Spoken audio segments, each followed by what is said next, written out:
De volta com o Educador Entrevista, vamos falar agora sobre água nesse sexto bloco do programa, aqui na companhia do Fábio Piscinato. Gratidão pela participação conosco, boa tarde. Eu que agradeço aí o convite, né? Sempre bom falar aí do meio ambiente, falar aí principalmente dessa questão, né? Muito importante, comemoramos hoje, né? O Dia da Água, né? Um tema muito importante aí. Dia da água, não é? E muitas vezes as pessoas não dão a devida importância, né, para um bem tão fundamental para a vida, né, Fábio? E que a gente coloca a todo momento em risco. Sim. Então, a Batatais ainda, a gente tem uma reserva de água interessante, né? O pessoal sempre lembra do aquífero Guarani. A gente está realmente em cima do aquífero Guarani. Só que a água que a gente pega aqui no município é de um aquífero que está acima, que é o Serra Geral. Então, a gente teria que abrir poços muito profundos para conseguir chegar no aquífero Guarani. O Serra Geral também tem bastante água, só que é uma água de difícil acesso, né? Então, é só a gente ver aí, todas as regiões da cidade, o problema de água que nós temos, né? Então, é um problema aí justamente na captação da água, que é muito difícil. E tem uma questão ligada com os aquíferos, que eu acho que é importante a gente destacar, porque a gente não vê o aquífero. Né? Você vê a bomba, vê a casinha de bombas, etc. e tal, né? O aquífero baixa o nível também. Sim, então é uma rocha, na verdade, porosa, né? Eu falei igual aquelas pedras que a gente usa para lixar, né? A pele, a pedra pome, né? É uma rocha porosa ou fissuras na rocha que vai acumulando a água. Essa água está lá e esse nível abaixa.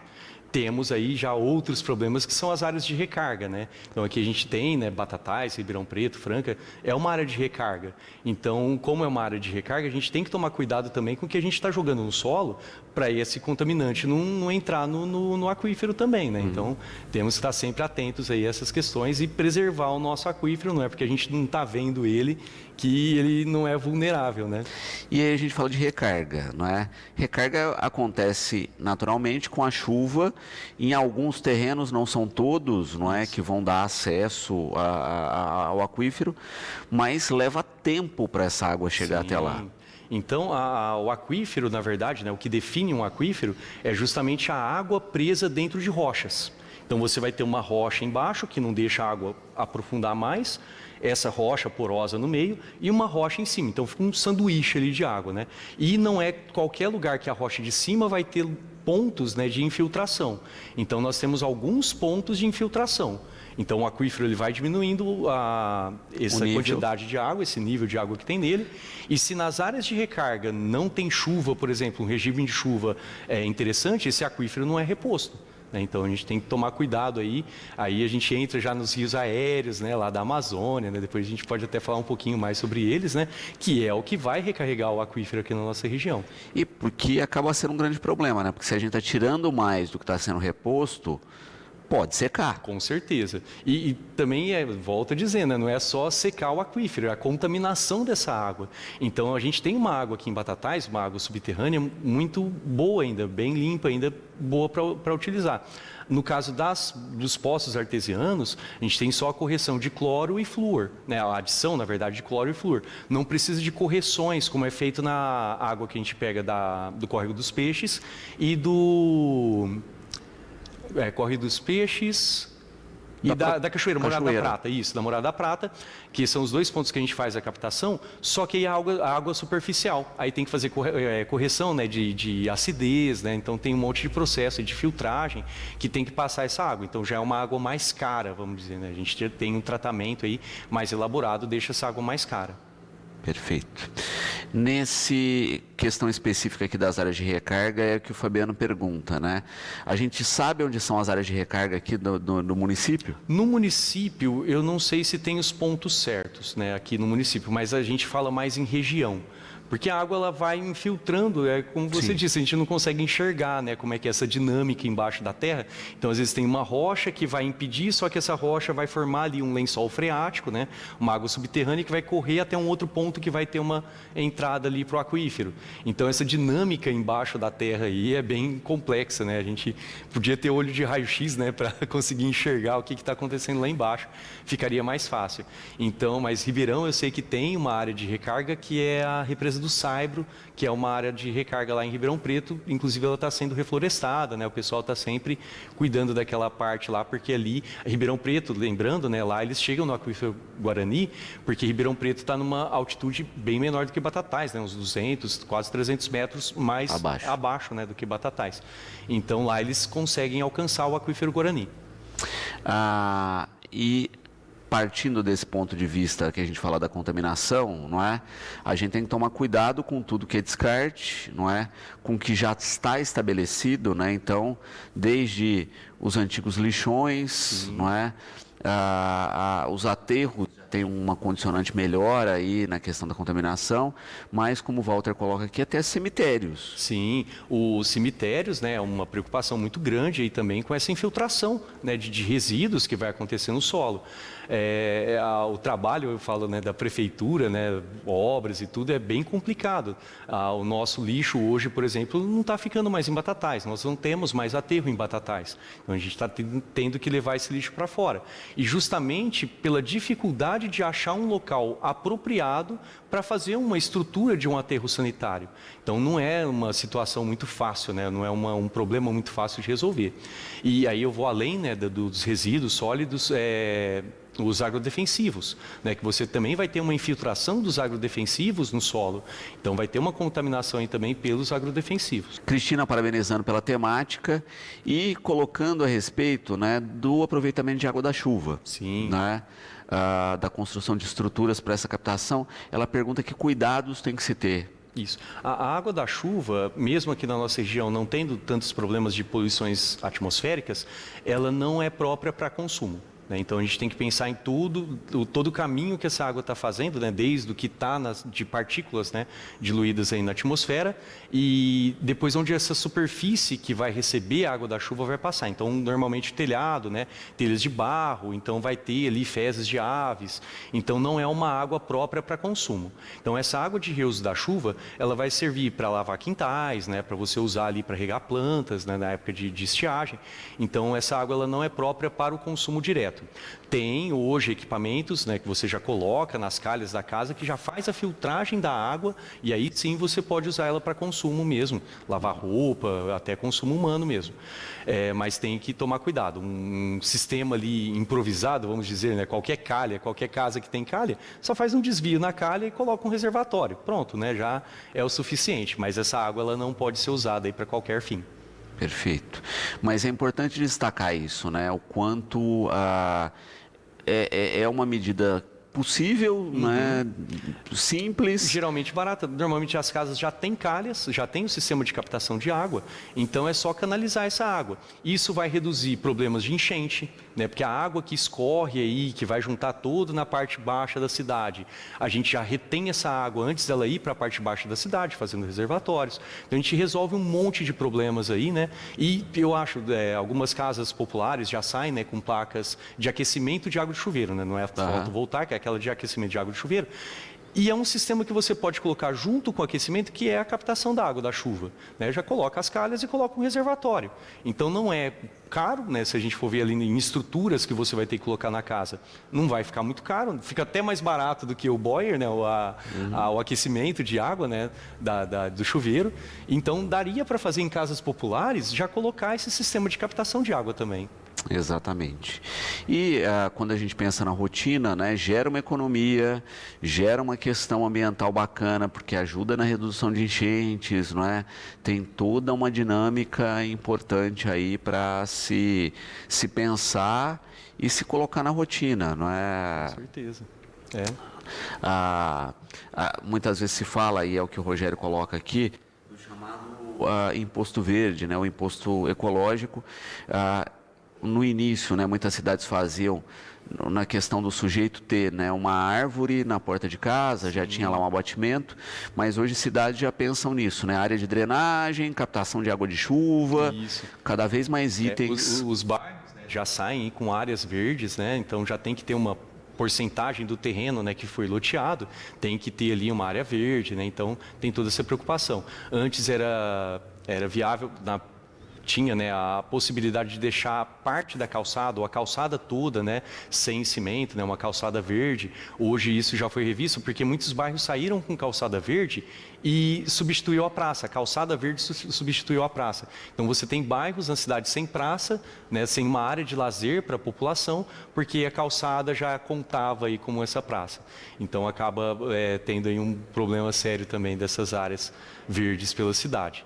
Não é a mesma coisa você ter uma área grande, toda junta ali num lote, né, do que ter as calçadas. Então, coisas que estão sendo revistas. E esse abatimento mesmo em impostos, né, a casa, se ela tem aquecimento de água de chuveiro, se ela tem um reaproveitamento de água de chuva, tudo isso eu acho que tinha que ser levado em consideração, e quando mexe no bolso fica mais fácil. Se você fizer, vai reduzir o seu imposto. Então, de repente, mexendo no bolso, né, as Vira um pessoas incentivo aí para... se conscientizam melhor. Roberto, colocando uma questão também interessante aqui, que é a questão de, se fala muito de água, não é? Mas a Terra não é um planeta coberto completamente de água? Sim, só que a gente tem um problema da superfície, né, que é coberta de água, que é grande realmente, só que aí você pega a quantidade de água, porque a água está espalhada pelo planeta. Quando você junta ela num ponto só, é bem pouca água que nós temos. E essa grande quantidade de água que nós temos é água salgada, né? A água que está no mar. A água doce que está aí nos rios e lagos, né, dos que não estão contaminados, que a gente consegue aproveitar, é uma parcela pequena.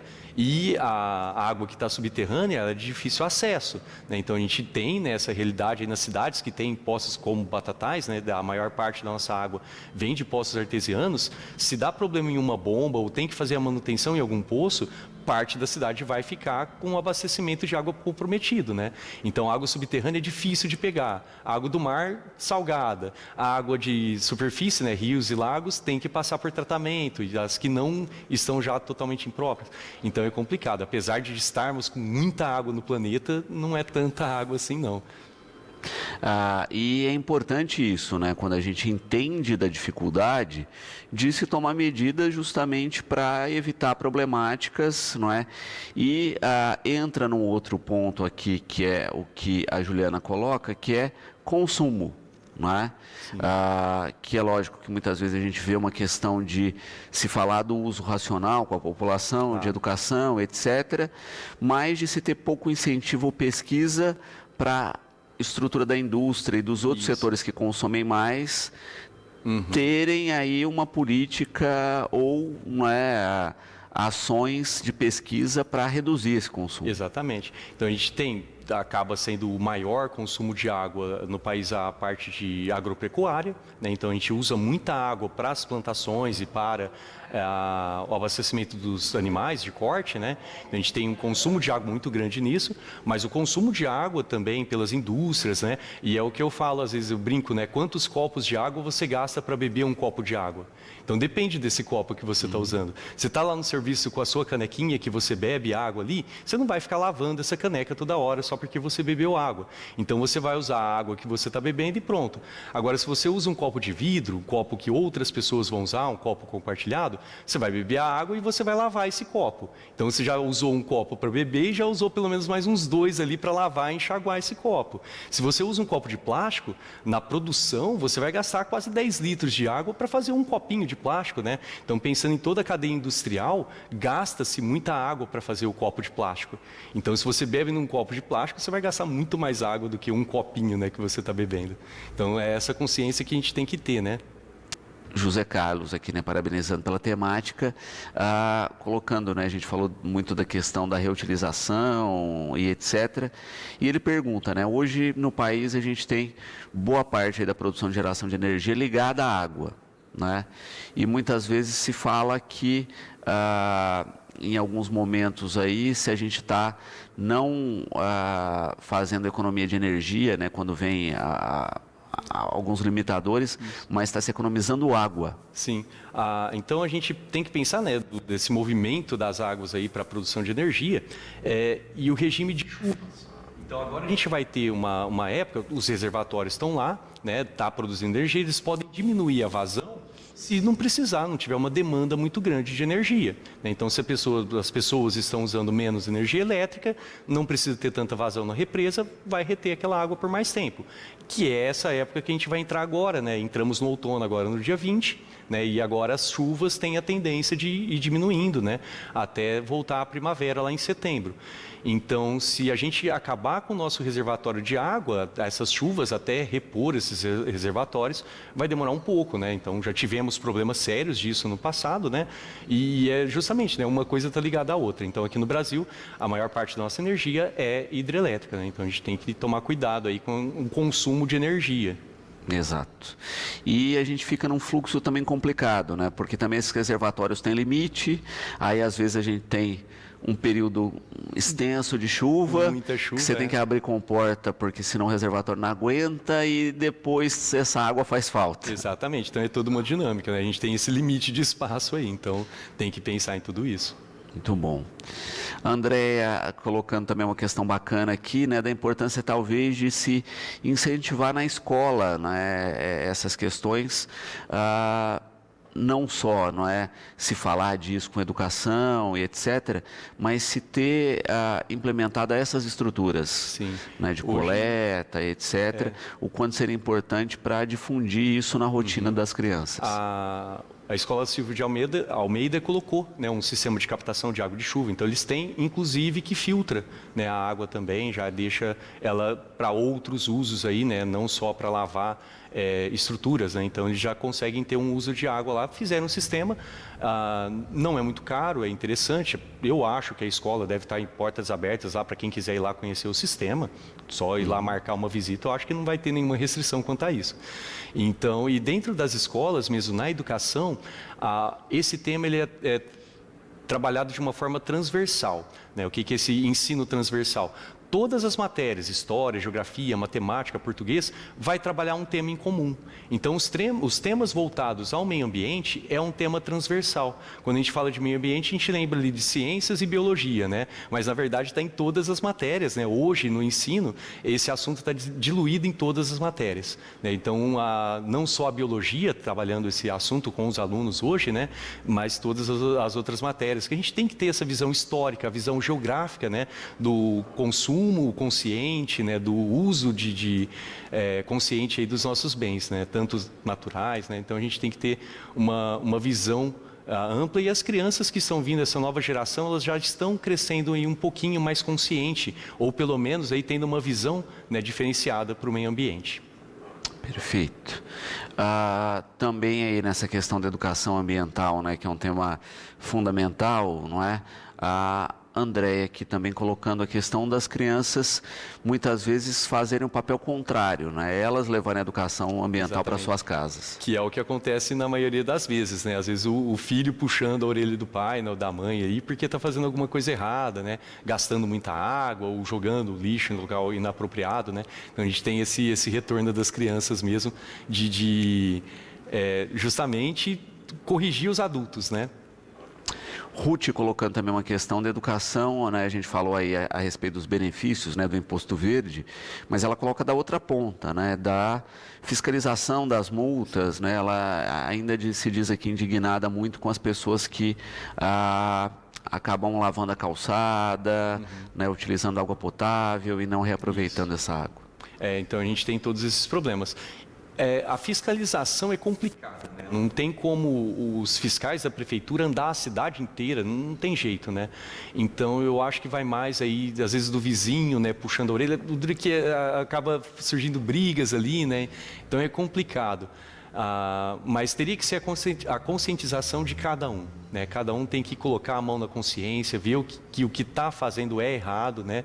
E tentar mudar os hábitos. Varre a calçada, não precisa lavar, né, todos os dias, ou se tiver alguma coisa que de repente caiu, alguma coisa sujou, aí beleza, lava, mas varre ali a sujeira, né, não dá tanto trabalho assim, né. E se possível criar estruturas de reaproveitamento, né, olha, vamos tentar reaproveitar a água da máquina de lavar para fazer essa ação. Seria o ideal, né. Porque se a gente pensa numa máquina de lavar, né, o volume de água dispensado aí pela máquina pode muito bem fazer esse papel. Com certeza. Então, a máquina já despeja, né? Só tira ali. Normalmente, a saída da máquina está ligada lá já na rede de esgoto. É só ligar aí num balde, né, um tambor. Usa essa água aí para outras coisas. Com certeza já ajuda bastante. Muito bom.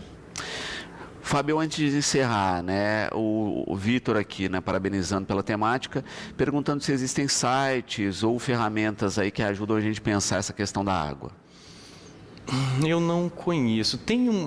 Se procurar na internet, pelo Google, nos sites de busca, tem alguns sites que disponibilizam um questionário chamado Pegada Ecológica. Tem vários diferentes, e esses questionários de pegada ecológica vai ter várias perguntas não só com o tema água, mas vários outros temas voltados ao meio ambiente, de consumo, viagens, né, os hábitos, né, do dia a dia da pessoa, se desloca de carro, o transporte coletivo, várias perguntas desse sentido que dá um norte para ver o tanto que você está gastando. Então, só procurar como pegada ecológica aí, é interessante, de repente, professores, né, trabalhar as turmas também com esses sites. Hoje a gente tem acesso, né, à internet, salas de aula aí com computadores para todos os alunos. Pedir para eles fazerem essa pesquisa, né? Fazer esse que é individual, né? Aí cada um faz o seu ali para ver o tanto que ele está gastando, qual que é o impacto dele no mundo. Te ajudar a repensar algumas atitudes aí. Aí são vários sites aí que disponibilizam esse questionário chamado Pegada Ecológica.